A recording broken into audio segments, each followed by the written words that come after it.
Bienvenidos para todos los que están trabajando el CEPAF, es decir, los grupos en las comunidades, en las parroquias, en donde pues se va trabajando el tema de la sinodalidad.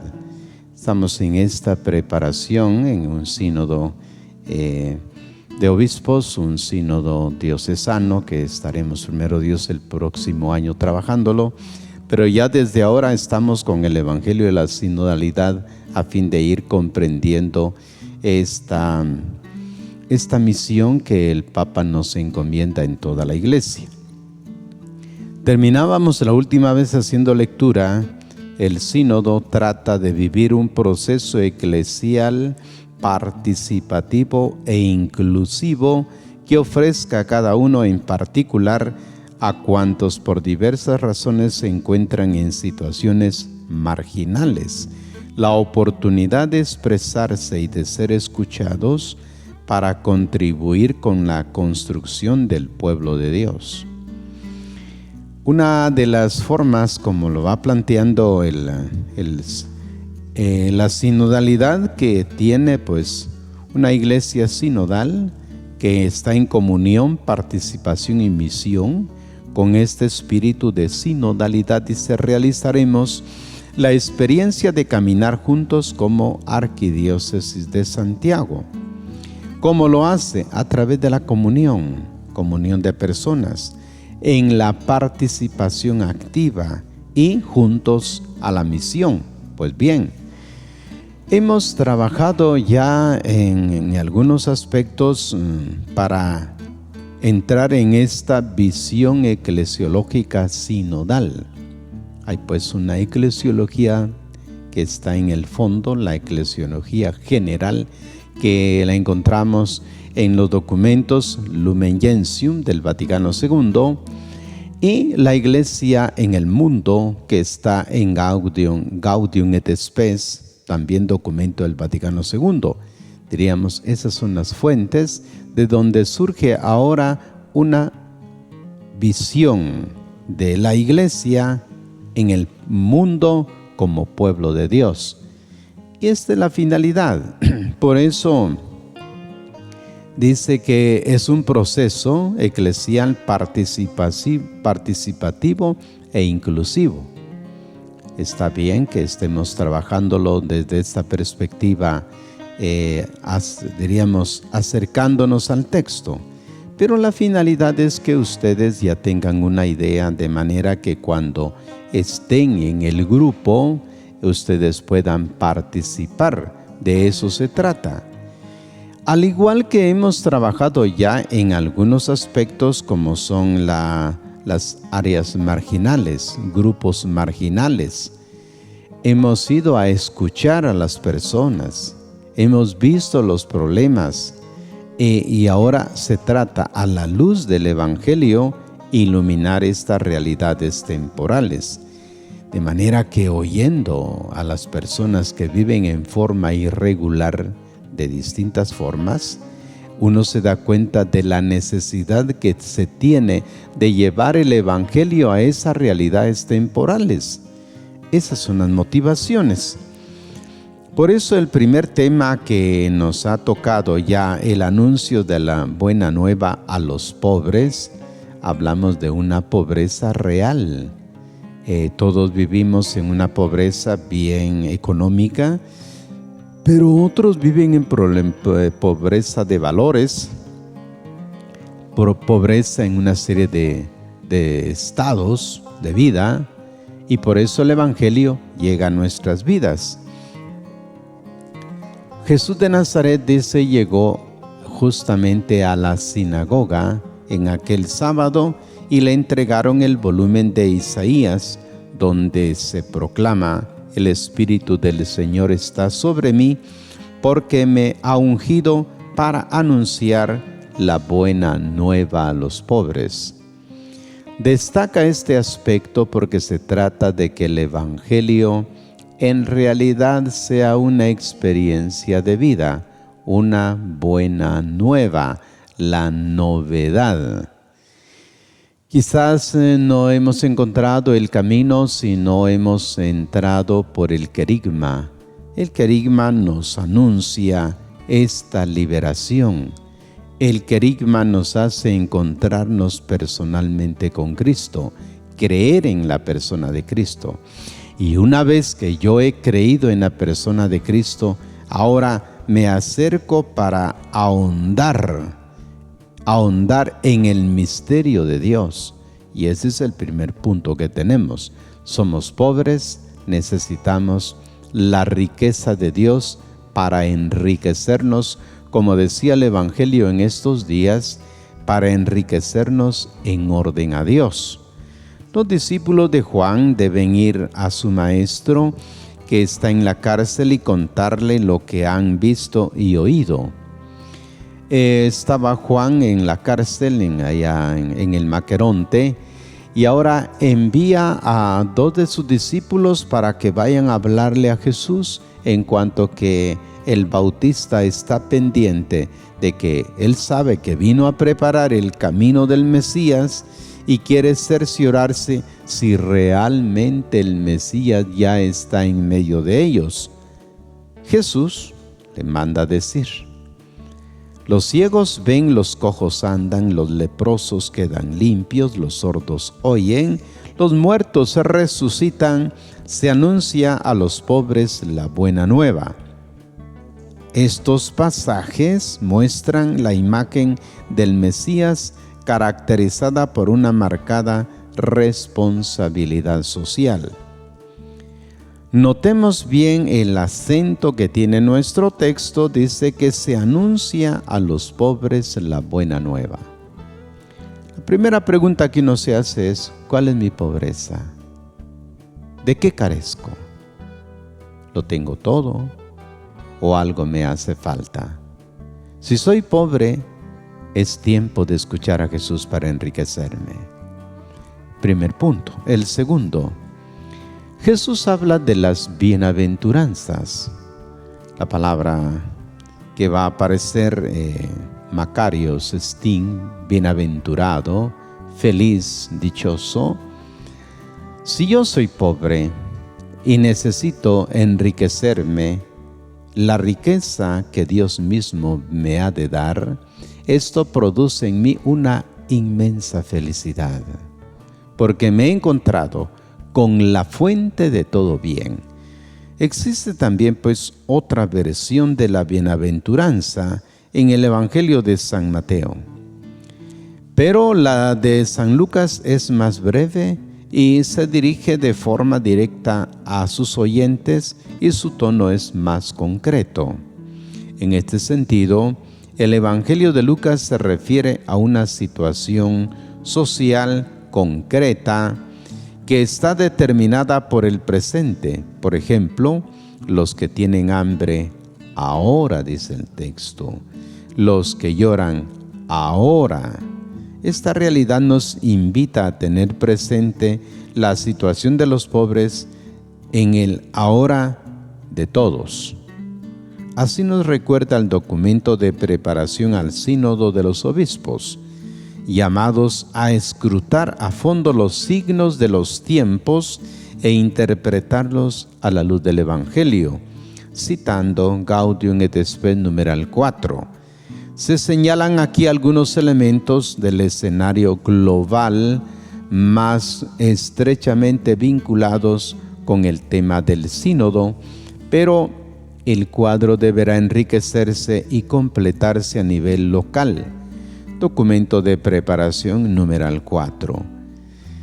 Las bienaventuranzas del evangelista Lucas proclaman el modo de obrar de Dios que se pone incondicionalmente del lado de los pobres y necesitados.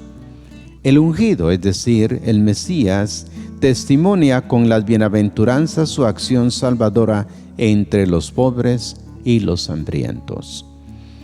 Ser bienaventurado es haber encontrado la razón de la vida. Por eso comienza con la pobreza. Si yo soy pobre, siento la necesidad. Si soy pobre, necesito encontrarme con los hermanos y enriquecerme. Si soy pobre, necesito también no solo recibir, sino también compartir, porque soy consciente de la pobreza que yo tengo, pobreza que también se encontrará en el medio ambiente en el que yo estoy. Una historia conmovedora, cita el numeral 3 aquí, aparece en el Evangelio de Lucas 16, 19 al 31. Es la historia de un hombre rico y el pobre Lázaro, cuyo nombre significa Dios ayuda. Lázaro significa Dios es mi ayuda. Este pasaje nos expresa la insensibilidad que tuvo aquel hombre rico ante Lázaro, que estaba a la puerta de su casa, pasando una gran necesidad de comida y vestido.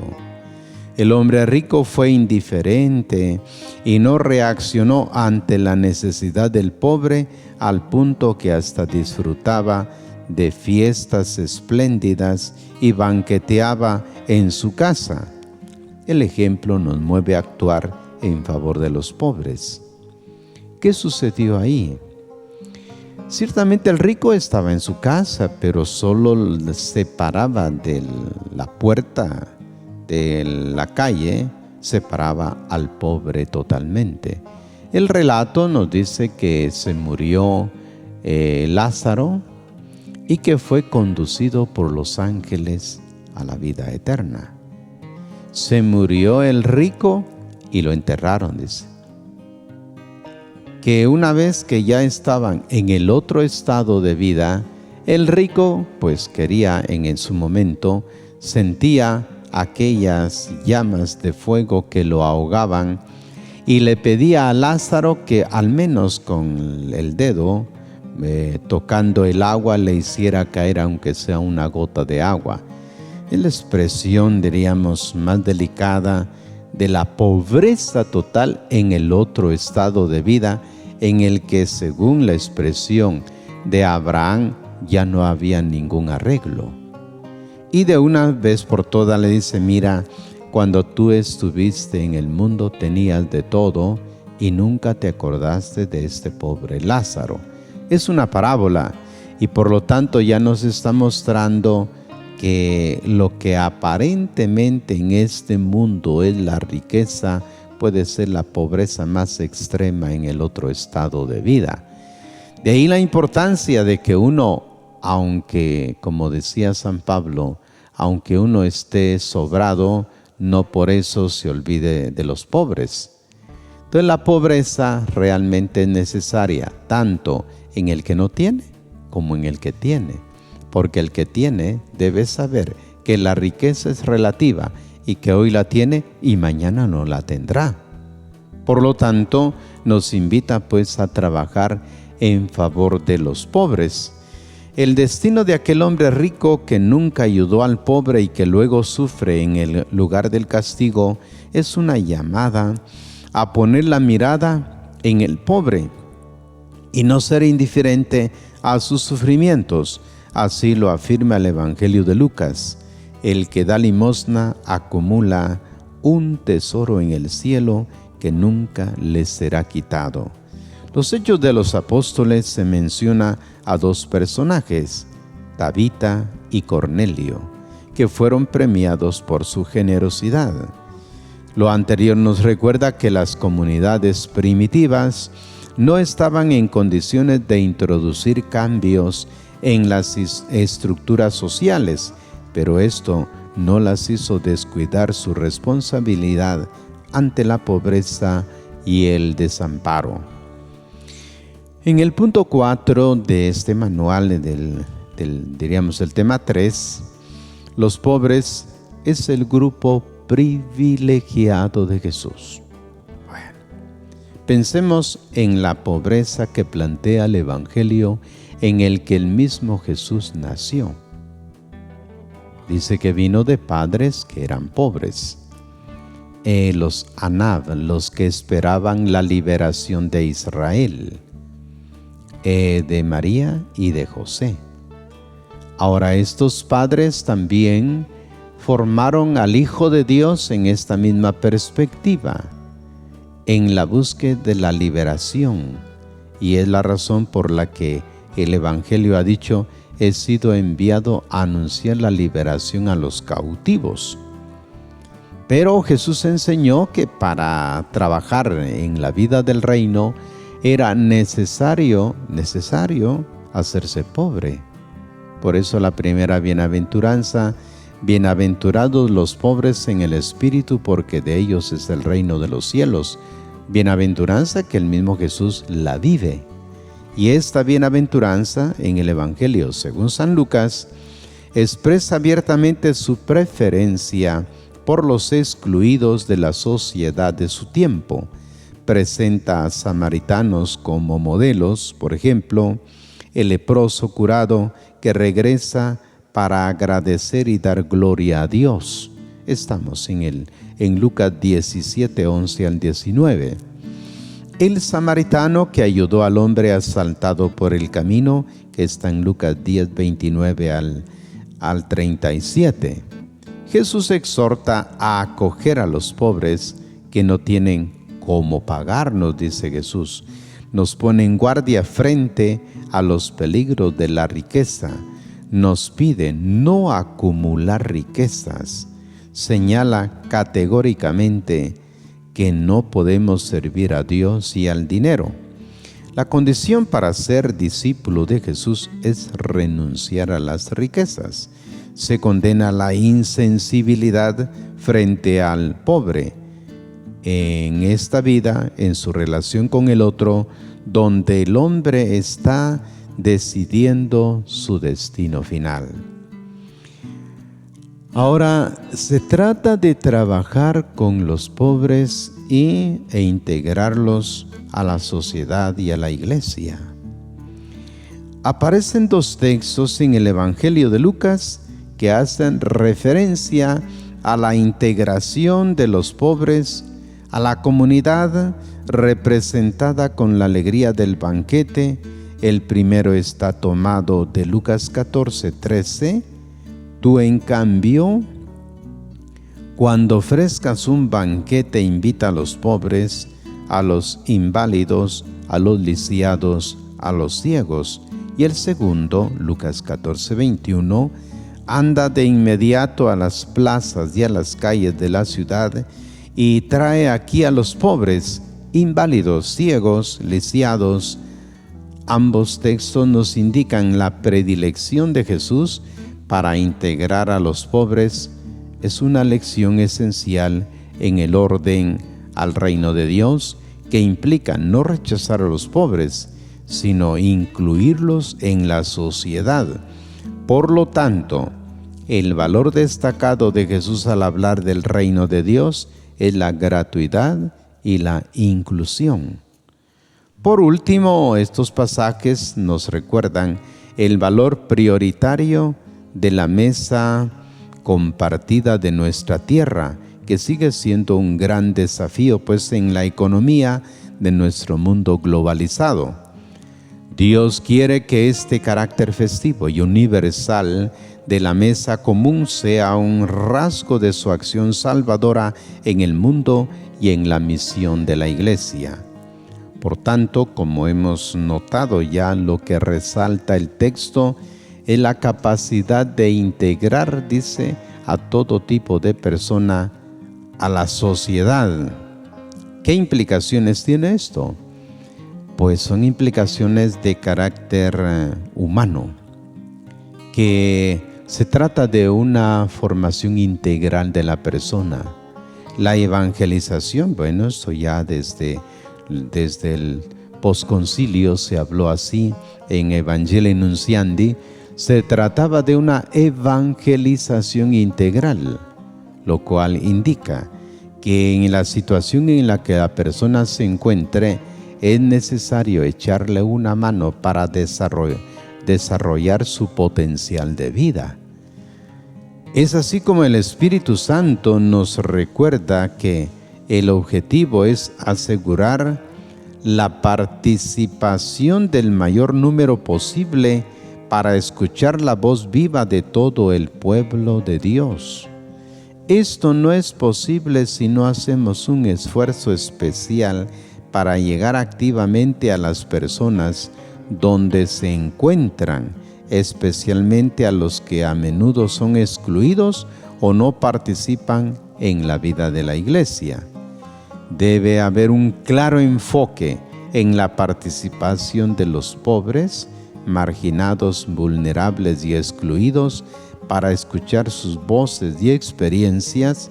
El proceso sinodal debe ser sencillo, accesible y acogedor para todos. Esto está en el Vademecum, en el numeral 3.1.